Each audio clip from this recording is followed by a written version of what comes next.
The reason why these pictures are so problematic for Meghan Markle is because these pictures place her with Jeffrey Epstein. Because Meghan Markle was in the same circles with Epstein, with Harvey Weinstein, with Princess Eugenie, with Princess Beatrice, with Fergie, with Andrew. There's no denying. There's a reason why Virginia Roberts wanted to call her as a witness. That they were globally, and they are globally known, but because of the way they behaved in the last 4 or 5 years, and as the price of betrayal, their reputation and their status and their fortunes are crumbling. Let me take you through what Tom Bower has revealed.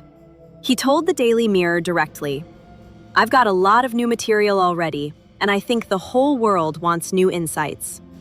And then he added something that should make anyone paying attention stop and think. The whole issue is that they were globally known, but because of the way they behaved in the last 4 or 5 years, their reputation and their status and their fortunes are crumbling. It is an amazing story, and it is about to get even bigger, because for nearly 8 years, one question has been pushed aside, buried under headlines and distractions. But now, that shield just cracked wide open. The public, quite rightly, have a lot of unanswered questions for Meghan Markle. Things do not match up, and what is coming out now feels way bigger than people expected. If you want to understand what is really being said and why the response has been complete silence, make sure you subscribe and hit that notification bell, because this changes everything. What is she doing on the yacht? Why did David Boies want to question her? Why is she with Karina Yacht? Why are there people in Meghan's social circle, that are in the same social circle as Andrew? The privacy laws are pretty strong here, and that's what she used as a weapon at the time. So there were quite a few things about her personal life. Tom Bower, known for digging deep and not backing down, stepped in and brought attention to a part of the story that mainstream outlets avoided for years. And when he starts pulling at threads, things do not stay quiet for long. This all showed up in the Spectator, a publication that has been around for nearly 200 years. Not some random social media rumor or anonymous post. A long-standing magazine with editors, fact-checkers, and a reputation to protect. That alone makes people stop and look twice. And then came the reaction. Or actually, the lack of one. I'm not surprised. I mean, for them, any criticism is always poisonous and damaging, and particularly from me. But I can assure you it's very well sourced. And it's true. I mean, that's the point. It is actually, unfortunately, true at the time. This is someone who has responded strongly to criticism before, even taking legal action when necessary. But this time, nothing at all. No statement, no denial, just complete silence. And that silence is what is catching attention the most right now. I think this is such an interesting development because Tom Bower is forensic in his investigations. This is not like a Daily Mail hatchet job. He has a very solid record. And I believe Tom Bower will absolutely be able to connect the dots. Now, to be fair, there is one thing the Sussex operation has done very well: controlling the narrative. Anyone who steps forward with criticism does not just get challenged, they get labeled fast. Their credibility gets chipped away before anyone even looks at what they actually said. Piers Morgan? Personal issue. Ignore him. Samantha Markle? Bitter half-sister. Not worth listening. Thomas Markle Sr.? Unreliable. Completely dismissed. Valentine Lowe? Biased insider. Nothing to see there. One by one, every critic gets packaged with a reason to tune them out. It is sharp, it is strategic, and it has kept uncomfortable questions out of the spotlight for years. But here is the issue. When every single opposing voice is brushed aside the same way, people start noticing the pattern. Then Tom Bower stepped in, and suddenly the whole system started to stall because he is not easy to dismiss, not easy to label, and definitely not easy to ignore. He does not have some personal history tied to Meghan.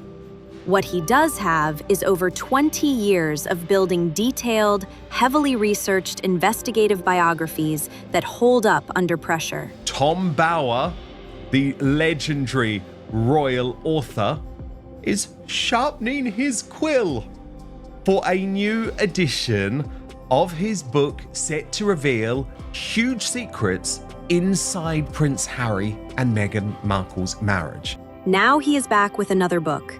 And the focus this time is not just on who Meghan became after meeting Harry, it is about who she was before everything changed.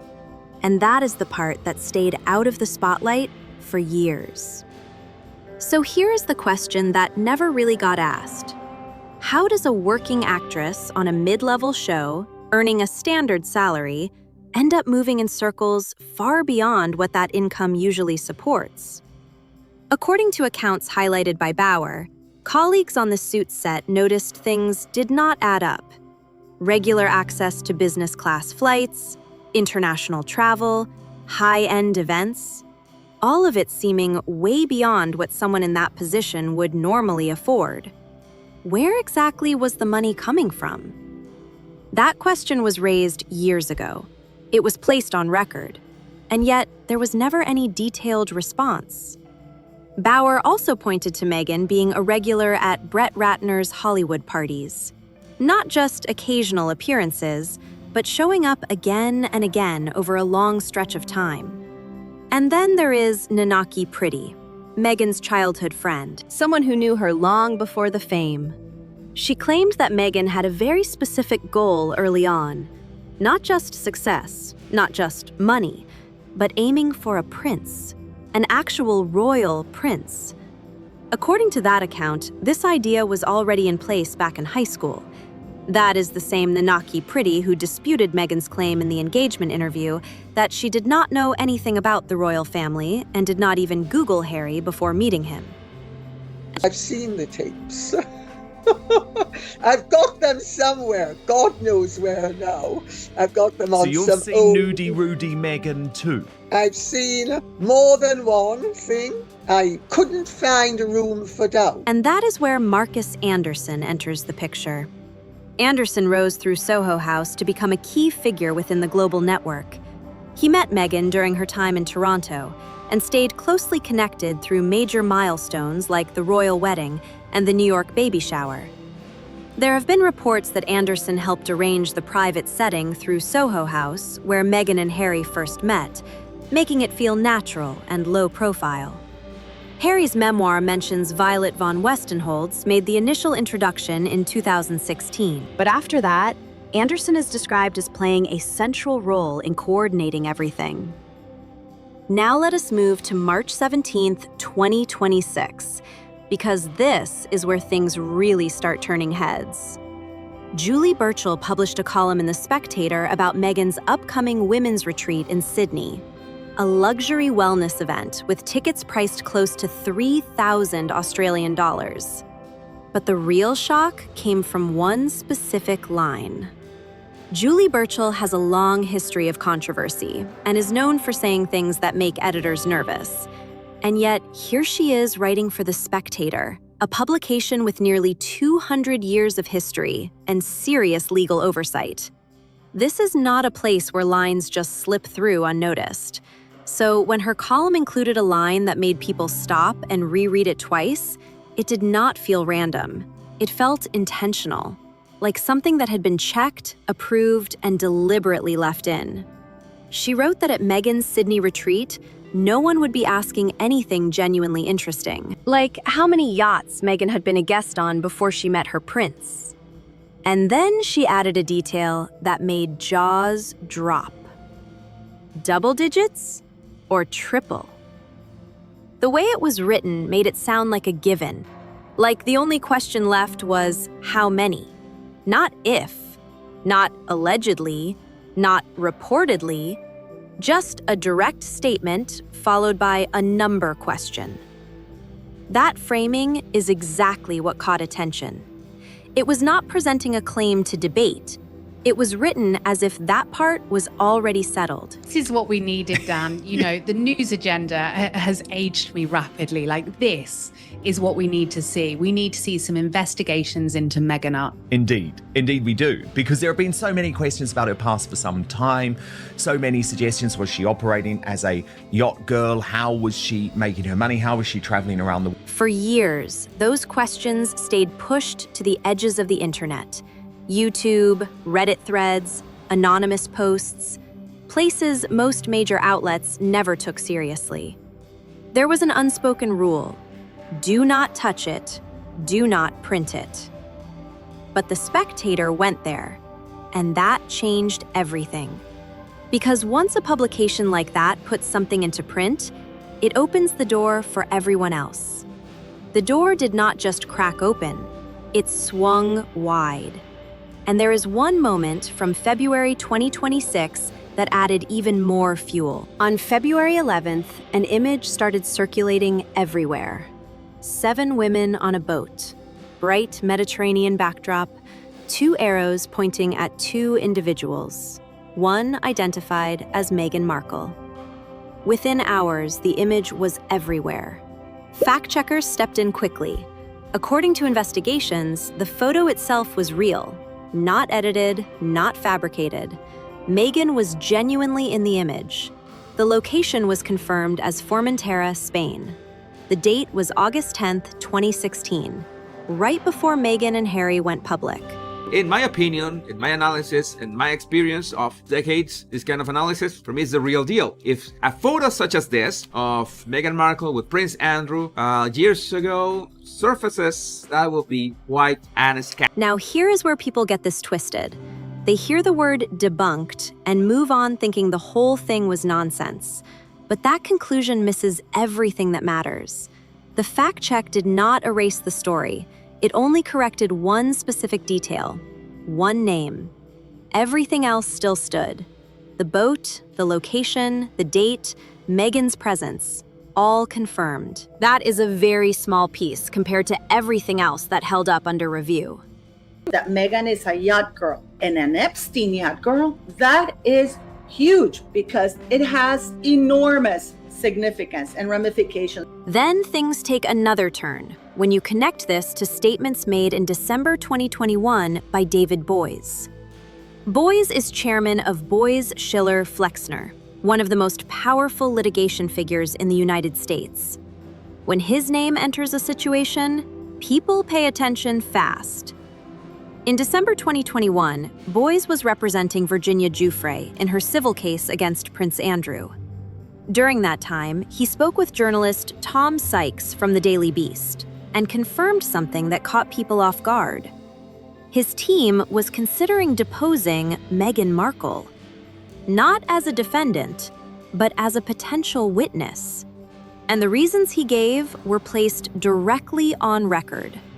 First, Meghan was based in the United States, meaning American courts would have jurisdiction.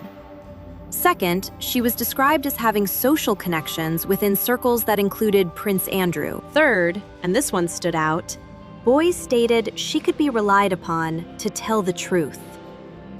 The public, quite rightly, have a lot of unanswered questions for Meghan Markle. We want to know why she is allowed to cause the damage I believe she has gone out of her way to try and do to the royal family. She behaves in an incredibly entitled way, and things don't match up. Here you have one of the most experienced litigators in American legal history concluding that Meghan had enough proximity to Prince Andrew's world to potentially matter in a serious legal case. That is not based on internet chatter. That is coming from a senior attorney working through documented connections. And this was discussed openly, on record, in a major publication. Yet, there was never a direct response addressing it. Not through representatives, not through interviews. That silence stood out then, and it still stands out now. On January 12, 2022, Judge Lewis Kaplan denied Prince Andrew's motion to dismiss. Pressure was building fast, but just 5 weeks later, the case settled for reportedly around $15 million. Meghan was never called to testify. Virginia sadly passed away in April 2025 at 41 years old. And through all of it, Meghan still never addressed what David Boies said, not once. And that leads into what many see as the most striking part of this entire situation. Because here is what gets misunderstood about the Sussex PR strategy. This is not about staying quiet out of restraint. Historically, when pressure builds, the response is strong and very visible. Take the moment when Tom Bower announced his book. Before most people had even seen a single page, there were already strong pushbacks being circulated. Multiple outlets received similar responses at the same time. And here is the twist. That reaction did not shut the story down. It made people curious. Betrayal shot straight to the top of sales charts before physical copies were even available. Harry and Meghan ended up boosting Tom Bower's success without meaning to. But here's what stood out most about that response. What was not included? Not a single mention of yachts, nothing about Soho House, no direct response to the specific questions that had been raised, not one clear denial addressing those exact points. Instead, the focus stayed on Tom Bower himself, his methods, his intentions, his credibility. Now, everything moving forward is going to be watched closely, because one thing people have noticed is how often reinventions happen, how quickly narratives shift, and how new chapters appear right when pressure builds. So now, I want to hear from you. Drop a comment below and share your thoughts. What stands out the most to you in all of this? Make sure you hit like, subscribe, and share this video so more people can see what is really being discussed. And do not forget to turn on notifications, because this story is still unfolding, and there is definitely more to come.